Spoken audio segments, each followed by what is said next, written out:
This is something we've been really looking forward to. But let me just remind everyone that you're watching and listening to the Electronic Intifada live stream, and I'm Ali Abu Nerma here with my colleague Nora Barrows-Friedman.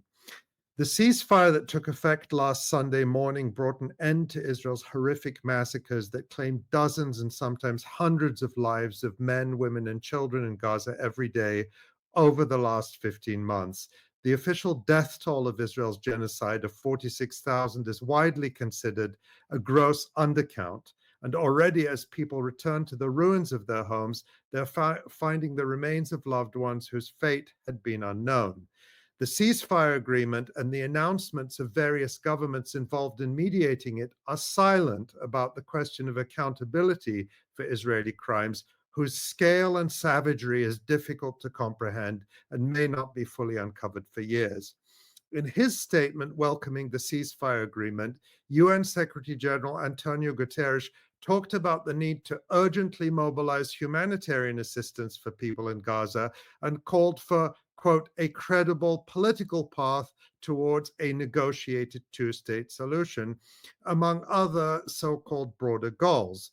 Guterres also said, quote, I pay tribute to the civilians who have lost their lives, including UN personnel and humanitarian workers, end quote. The Secretary General's passive wording does not make any reference to who killed all these people, including an unprecedented number of UN and humanitarian workers, more than 300 during 2024. And his statement makes no mention whatsoever of accountability for the perpetrators of this genocide, a shocking, though sadly unsurprising, abandonment of the principles of the United Nations that he is supposed to uphold. There is, however, one organization that does take justice for the victims of Israel's genocide in Gaza secretly, the Hind Rajab Foundation. It uses offensive litigation to hold responsible those involved in atrocities against Palestinians. It is named after Hind Rajab, a 5-year-old Palestinian girl who is in a car with her family trying to escape the Israeli onslaught in Gaza when they were attacked. The story of Hind, trapped all alone in a car, surrounded by dead relatives, pleading over the phone for rescue, a conversation that was recorded by the Palestinian Red Crescent, is among the most poignant and brazen crimes committed during Israel's genocide.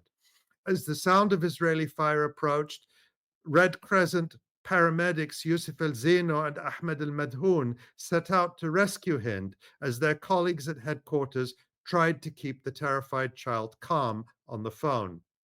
But despite coordination with the Israeli forces, the rescue was not to be. In an act of unspeakable perfidy, the Israelis who gave permission for the rescue would open fire, killing Hind and the two paramedics. Next week, on January 29th, will be the first anniversary of Hind's murder.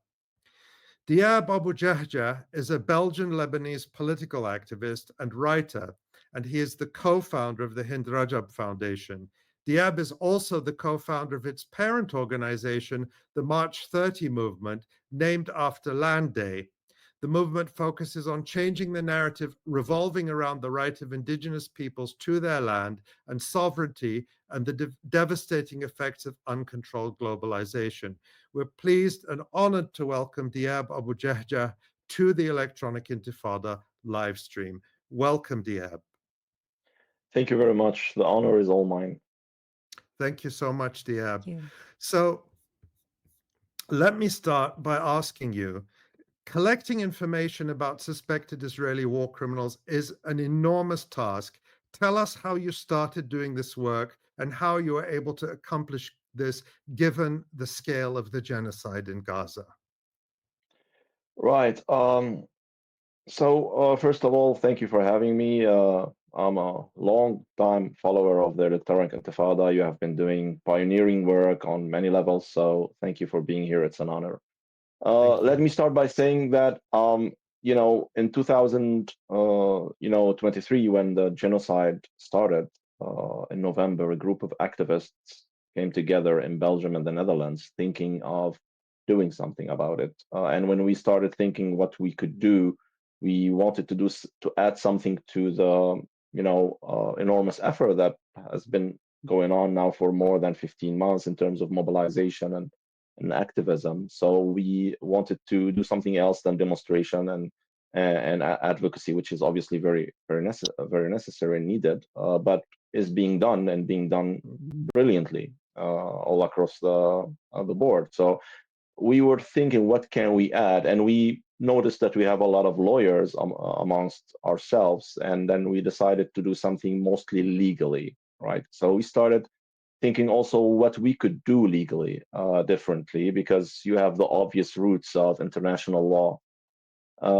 meaning international legal bodies like the ICC or the ICJ. And the ICJ is something reserved for states, and the ICC is a kind of a hybrid body. It can be accessed by individuals as well, but only in terms of information. And so we wanted to look at other avenues, and we noticed that actually nobody was working, or at least nobody we knew about was working on the binational soldiers who are carrying the nationalities of other countries, but also serving in the Israeli armed forces and committing crimes in Gaza at that moment. So we started investigating that aspect of the genocide. And as you all know, the Israeli soldiers themselves have been publishing these videos from the beginning of the onslaught on Gaza, which is a marking, characteristics of their generation.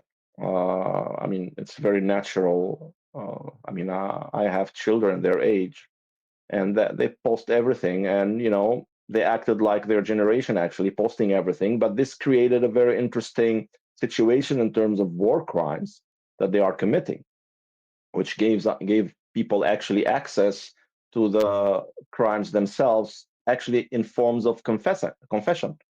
And this is the first time that this happens on this scale in such atrocities. It happened before. This is not the first time at all, but at this scale, this is the first time. So we started analyzing that evidence. So when you ask about the research was mainly an analysis process of the open source information that was provided by the suspects themselves. So when we started analyzing it, we found a lot of incriminating stuff. So we looked at it obviously from a perspective of looking for crimes committed. We found a lot of crimes committed, and then we started filing cases. And immediately we noticed that we have struck a nerve somewhere, with the other side, the Israeli side, because we immediately noticed a reaction, a pushback, a hysterical reaction in the Netherlands, because we started experimenting in the Netherlands for historical reasons. We have always had a strong network in the Netherlands and Belgium, so it was logical for us to start there. And we immediately noticed a very strong pushback against lawyers that were involved, against also organizers. For example, very fast after the first cases, the Netherlands government mobilized Interpol against myself and other people. I received a visit at home from the Belgian police, totally embarrassed, saying, sorry to knock on your door on a Sunday, but we must, because the Netherlands government, the Dutch government is asking you to delete these tweets, which were tweets referring to litigation, right? So there were attempts to intimidate us very fast, and then we realized, oh, maybe we're onto something. So they clearly don't like when cases are filed against individual soldiers. I mean, they don't like that. This seems to be, and we started analyzing this strategy, and maybe we can talk about it later. But we realized this is the way to go for many reasons. And yeah, since then we have been doing this. The March 30 movement at a certain moment decided to create a new organization to streamline all litigation and to only focus on litigation, for the simple reason that, when you say a movement, you obviously say ideas, principles, you say also a bit of ideology and membership. And not everybody who wants to work for justice in Gaza or for the victims of the genocide in Gaza is willing to endorse an ideological platform or any other thing. So we thought this might kind of jeopardize the work a little bit. So let's start something where people do not have to become member. They do not have to have any ideological alignment with us as organizers, but just can volunteer for the legal work as such. And this is the Hind Rajab Foundation. Dyab, let's talk about some of the specific cases you're starting to work on. Just a few days ago, the Hind Rajab Foundation announced that you filed an urgent legal complaint against Sergeant Mori Kaisar of the Israeli military's Givati Brigade. The complaint, filed under Spanish and international law, accuses Kaisar of genocide, crimes against humanity, and war crimes in Gaza. Can you tell us a little bit about that case and some of the other cases you're bringing in other countries? What are you asking these courts in those countries to do? Right. This case is typical of the strategy we have been using against what we call visiting soldiers. Let me clarify first that we work on 3 tiers. The first and the most important is the dual nationals. Regarding the dual nationals, we are not under any restraint of time because they have the nationality of these countries, and these countries have jurisdiction over them. For example, if you're Belgian, Belgium have jurisdiction over you. Even if you later denounce your Belgian nationality, it's related to the moment of committing the crime. You were a Belgian citizen. That's then that remains the case. So we are not under pressure to move fast on these. We learned that very early because we started filing cases a lot, like almost 13 months ago in the Netherlands, and then we realized we should slow down a little bit with the dual nationals and take our time and work in the depth and prepare them better, right? So that we can, minimize the chances of the other side of rebuting our arguments or, going around them. So this remains our priority, but we are working slowly on this. We are working also with a lot of. We try to develop complete cases also with plaintiffs.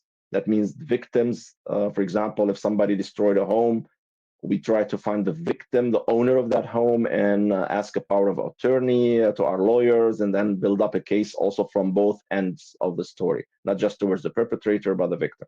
So that's the most important thing. That's our strategy. The most important strategy we're using.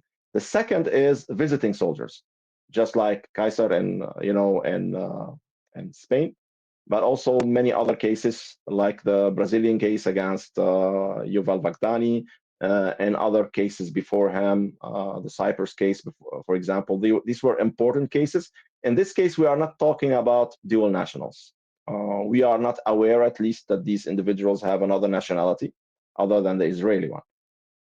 So the jurisdiction is activated by the fact of them visiting another country. So when they are on the territory of these countries, there is jurisdiction to these countries under their own statute, but also under even the Geneva Convention to undergo investigations against them for war crimes if we can prove reasonable doubt. So these cases are time sensitive because their visit is mostly a week or 2 weeks, so we have to move fast. We have to file the cases fast, and sometimes we have to communicate about them fast because we need to move the public opinion. Otherwise, in some countries, nothing will happen. So you need to create a public pressure, in order to maybe get something done.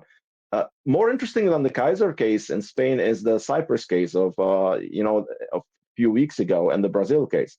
In the Cyprus case, an Israeli soldier who committed war crimes visited the country, and we immediately realized that Cyprus is not going to do anything. We filed the case. Our first action is always to keep silence and wait to see if there is a reaction from the prosecution.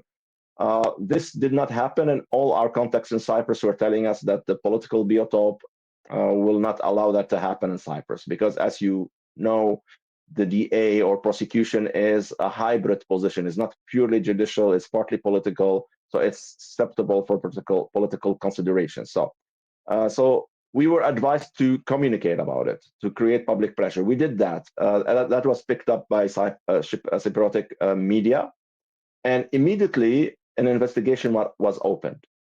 When that was opened, the Israelis smuggled the soldier out of Cyprus, and that was the first case of smuggling a soldier out of the country.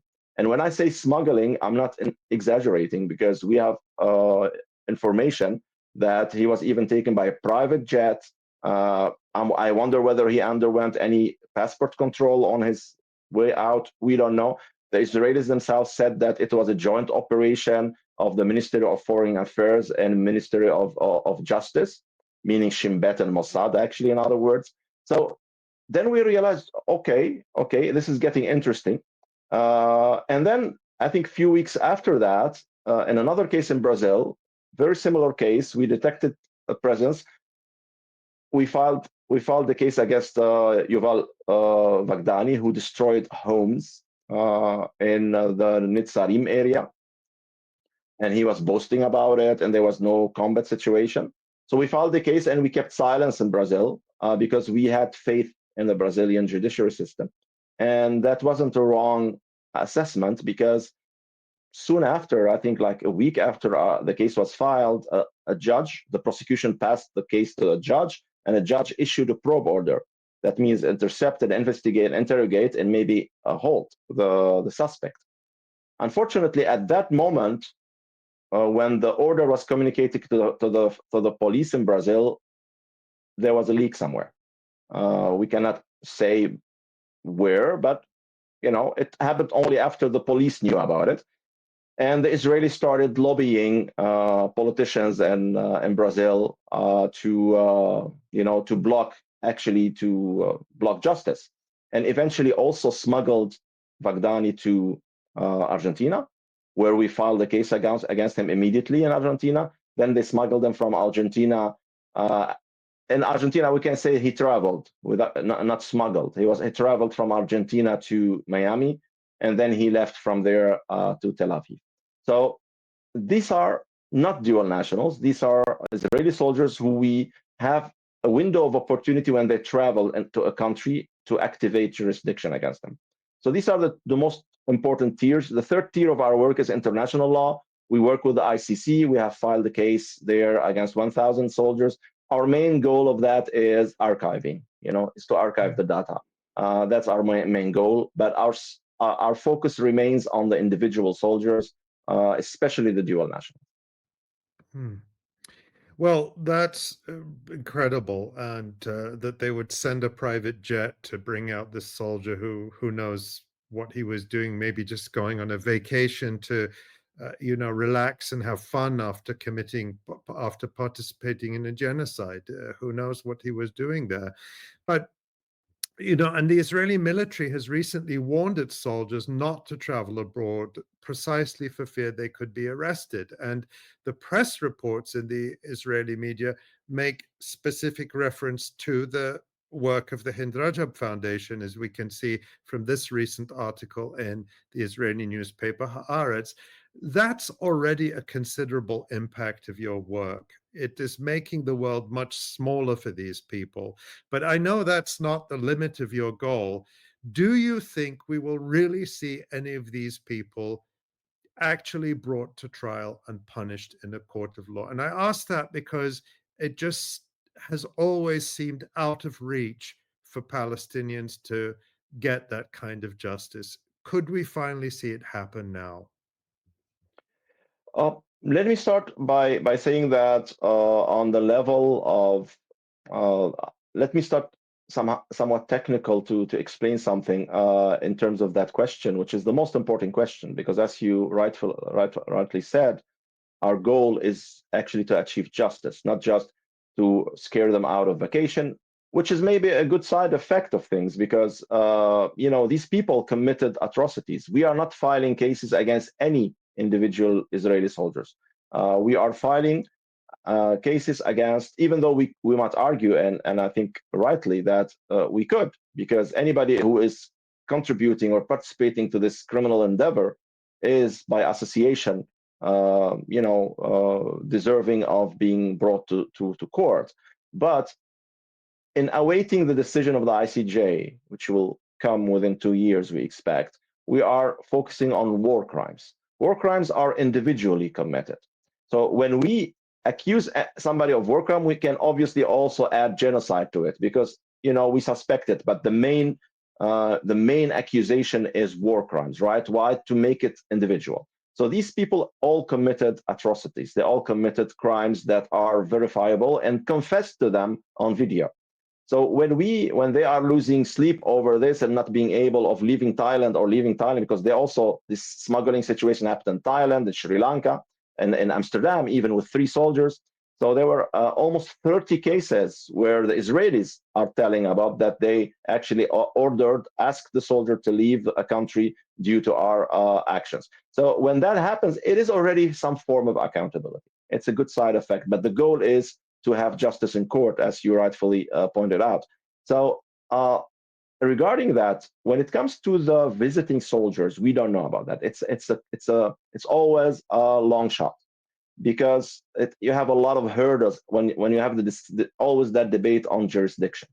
These countries will always try, even the most friendly countries to the Palestinian cause, will always try to avoid or to escape jurisdiction, to say, look, this is not our problem, all our sympathies, but he's not a citizen of our country, the crime was not committed here, and it's not our problem. So there's always a battle to prove jurisdiction, to prove that we can actually go after them. Now, when we go to the dual nationals, it's a total different story. The dual nationals, the debate on jurisdiction is not existing. These countries have jurisdiction because these people, the perpetrators, have the nationality. The other debate that is not also present is that on immunity, obviously, because they are not prime ministers, they are not ministers. So this is the importance of the dual national dossiers, and that's why we are taking our time. I personally believe we are hoping, of course, to have also, in Brazil, it was a close call. Actually, a judge said, let's look at this guy, bring him. So that's very close to possibly holding him if he stayed in the country, but he was smuggled out. So the visiting soldier aspect can lead, maybe, if we are lucky, if we fall on some courageous judges, some courageous prosecutors, can lead maybe to justice. So we'll keep doing that. But the dual nationals, we have faith that that will lead to at least some convictions in a court of law. For example, we are preparing 13 cases now in Belgium. We are taking our time with that. We are working on them for more than a year now. These cases are complete from both ends of a legal procedure in the sense that they are being filed by plaintiffs, by victims, people who lost their homes, who lost loved ones, who themselves, some of them were injured. These plaintiffs are citizens of Belgium or residents of Belgium, creating a strong link to Belgium with their plea. On the other hand, you have Belgian citizens who have been committing atrocities. And then the work is to correlate these, the crimes with the suspects. And this work is being done. And we are doing the same in the Netherlands. We are doing the same in other countries as well, working slowly and taking our time on these dual national cases. I believe that this will lead to convictions. And I cannot predict how long this will take. But for example, I know the Belgian legal system better than any other legal system. So I can tell in Belgium, for example, when you file a case based on plaintiffs, direct victims, you circumvent the prosecution. You go directly to an investigative judge. So just to give you an idea what will happen in Belgium, and let's hope within a few months, we'll start filing these cases because they are almost ready. So then already a judge is investigating and not a prosecutor, not a DA, which gives the whole thing much more independence and much more immunity towards political influence, etc. So my answer is absolutely, we are hopeful and we feel that there is a real chance when it comes to the dual nationals. And let me add something to that. The fact that we are filing this under national courts is another protection. And I'll give an example. The United States have that law or act called the Hague Invasion Act, where they actually say if an American citizen is ever brought in front of the ICC, the United States have the right to invade Holland and actually free that guy, right? So this is already there. And now with the Congress passing this resolution on sanctioning ICC, it's actually totally absurd, and you see clearly there's no respect to any form of international law.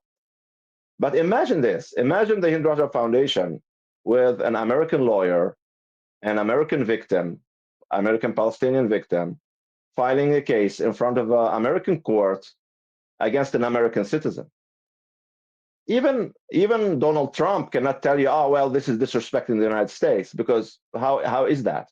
This is an American citizen with an American lawyer filing a case in an American court against another American citizen. This is actually respecting American judiciary. This is respecting American courts. So this is the strength of the strategy towards national courts. It cannot be blocked geopolitically.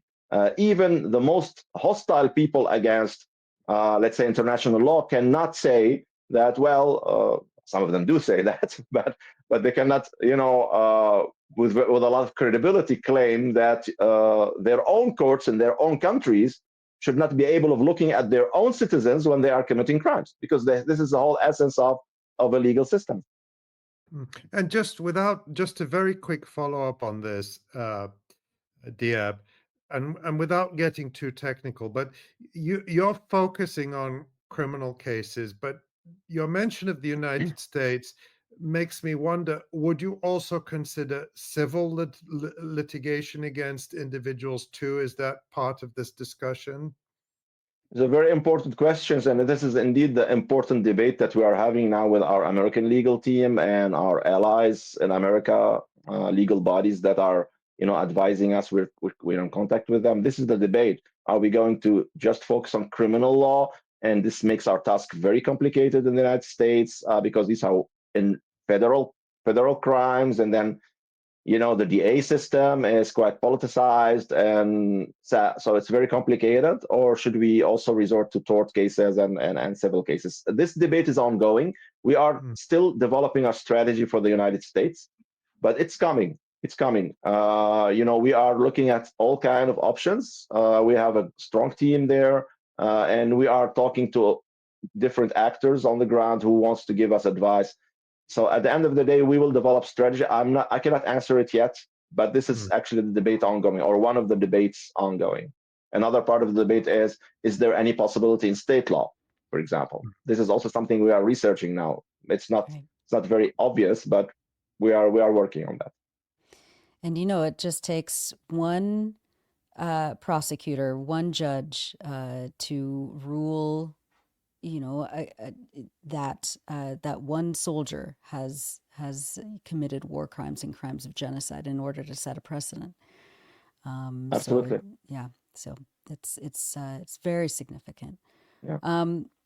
And meanwhile, as the work of the Hind Rajab Foundation gains prominence, we're starting to see coordinated smear campaigns, of course, against you and your colleagues. For an example, an article in Haaretz, Israel's supposedly most liberal newspaper, earlier this month, calls you a, quote, Islamic extremist and tries to discredit you. This is, the same newspaper that we showed just a few minutes ago, talking about, the work of the Hind Rajab Foundation. What's your reaction to these types of attacks, and are you concerned about Israel potentially trying to sabotage your work? You're based in Belgium. Are you facing any obstacles from other governments, or the Belgian government in particular? Right. Actually, there are different things happening at the time. I mean, we knew there will be pushback eventually, and as I mentioned earlier, the pushback started, or some of it started earlier, but things escalated after, especially the Brazil case. Already with the Cyprus case, we knew that, for example, I think Yedeot wrote that there's a special commission that was created between Shin Bet and Mossad to monitor the situation. So that was already the case after the Cyprus case, the Livman case. But after the Baghdadi case, that exploded, and that went out of hand in the sense that not only in the media, which you'd expect, Hasbara and smear campaigns. I mean, these guys are calling the ICC Hamas, even, like, so what do you expect to call somebody like me who's from Lebanon, who's openly pro-resistance and not very strategic when it comes to communication outside of the Hind Rajab Foundation, because I make a clear difference, which is, I think, professionally sound. When I talk for the Hind Rajab Foundation, I stick to the MO of the foundation. But when I have the right to have my own opinions, and on my own, X channel, I speak my own opinion. So, and obviously somebody like me is for them, obviously, I mean, a terrorist, and he's an Islamist. Even if I'm agnostic, it doesn't matter. I'm Islamist. Like, this is how the way of their propaganda anyway. So this is not surprising, and I'm not really very, let's say, this doesn't keep me awake at night. But on the other hand, for Haaretz, I mean, this is just like, it's very unfortunate for them if they want to see themselves as a serious newspaper to publish rubbish like that without fact checking, at least with their Belgian colleagues, and then they can get a profile. But let us put that aside, because the important, I think, or let's say the threatening aspect of what they're doing is on the level of the state, right? So they are trying to disrupt, and we know that they are trying to disrupt in various ways. So there have been also childish threats, one might say, and some other people maybe. I mean, like a minister, Chkili, from the government already, was coming to troll during the Brazilian case involving Eduardo Bolsonaro. He's a member of the federal police in Brazil. We spoke about the possible leak, right? So I'm not saying anything, but he was in touch with Eduardo Bolsonaro, the son of, and who is a commander in the police in Brazil, and he sent him a dossier on how I'm a terrorist and etc. And I just answered simply when he came trolling, look, just take good lawyers. I mean, we're just fighting legal cases, and if you say there's nothing at hand, there's nothing worth cases, fine then. Why the fuss? Just take a lawyer. And his answer was clear, very telling. He said, "No, what's your pager?" So for me, I mean, it can be a silly joke, but I think it's worse than that. I think it's just saying like, look, this is not how we will deal with this. And luckily, the Belgian state takes these things seriously. And I must say, I'm very grateful I'm not in another country in Europe, because you have several countries in Europe who are very aligned with the Israeli policy. Belgium is not. Belgium is, I would say, correct when it comes to its own citizens nowadays. There have been other times. But immediately I was contacted by the Belgian security services, and actually, I have a tendency of taking these things lightly, and they told me, no, this is not something to be taken lightly, because they said it might reflect an atmosphere within the cabinet, because this guy is member of that government, and he said it's a stupid joke. Yeah, he's stupid to say that. I'm sure he regretted, said the guy from the Secret Service here. But it might reflect an atmosphere, so you have to pay attention. And I'm living since then in some kind of I have protection from the state, from a security body here, which is something that's I'm in awe of that. It has an impact on your life. I'm a teacher, so I cannot teach anymore because I cannot have a routine now. I'm like forbidden by having a routine. I mean, for my own protection.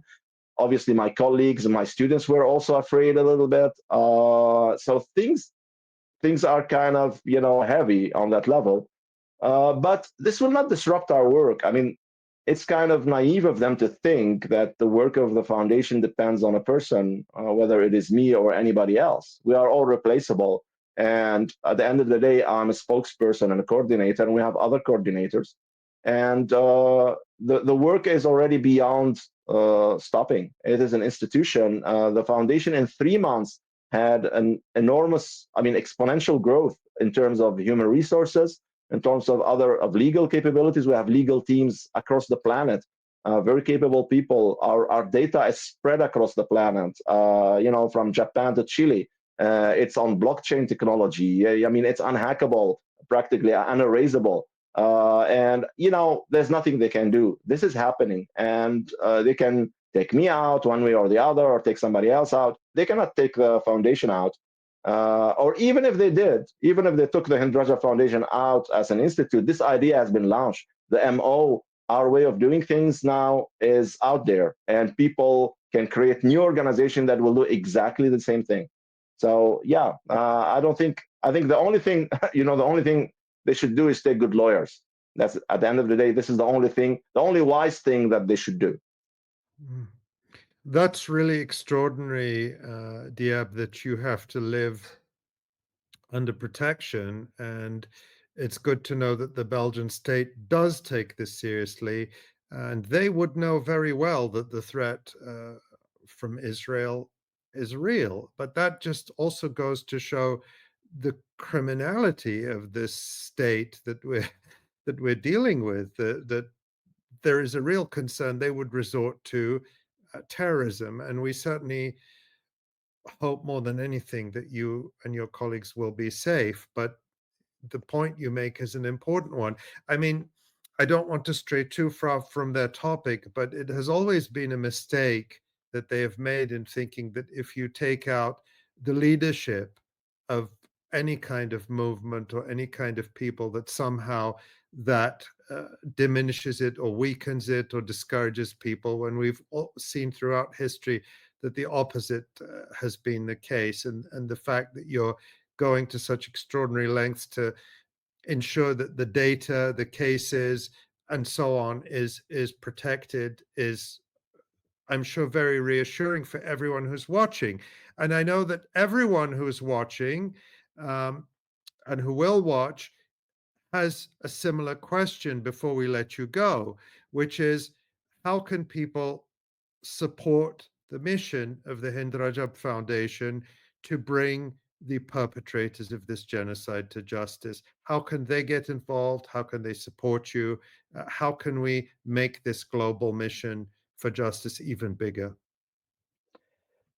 Yeah, thank you for asking this. I mean, the most important part is, I think, create awareness around the foundation, spread the word about what we're doing. That will create some kind of shield. Even though, as you said, if a, certain the Israeli state does not act like a state, it acts like a criminal organization, and this might not be sufficient, but at least awareness, creating awareness around our work is an important part of supporting us, of protecting us. The other element, obviously, is volunteering or donating for the foundation. We have been receiving a lot of volunteers, which is great. A lot of very interesting people, are part of our project now, and they are contributing every day in terms of their skills and know-how.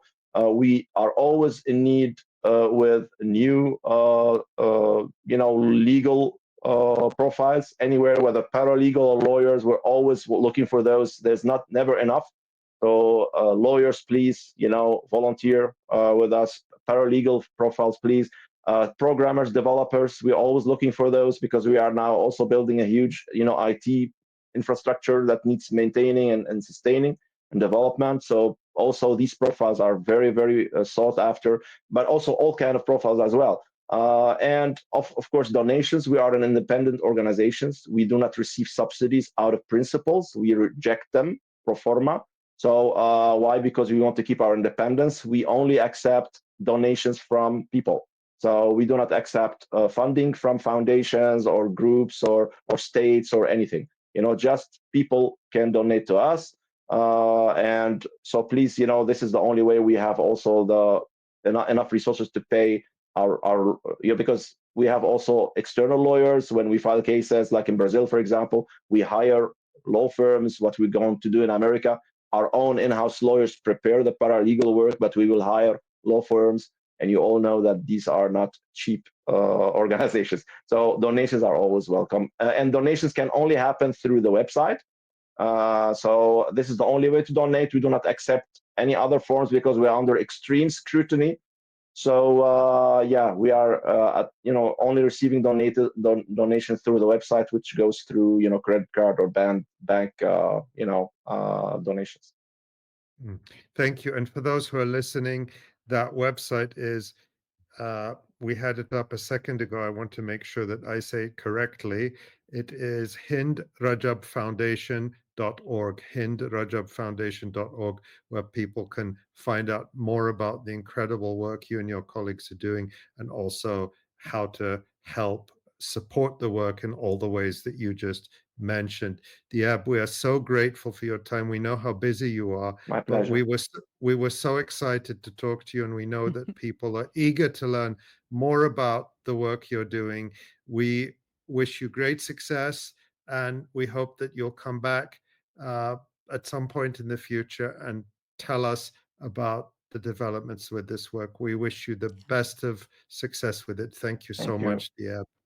Thank Thank you for you. Thank you. having me, and always a pleasure to come back and talk to you anytime. Thank you very Thank much. you. Wonderful. Thank you so much.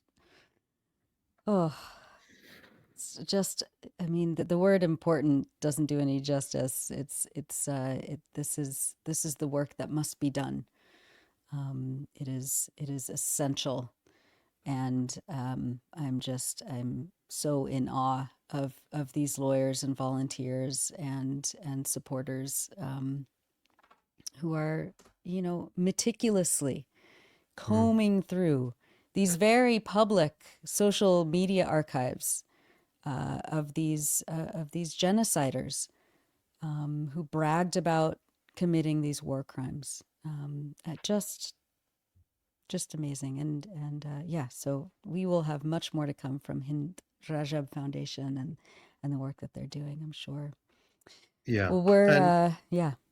yeah, Go ahead. it's really inspiring work. It's one of those things that gives me hope, because Yeah, it's not just about, of course we want to see the results. Of course we want to see people brought to justice for these crimes, but it's also about building the movement, yeah. increasing the number of people who are involved, making the world a more hostile place for these criminals and a safer place for everyone else.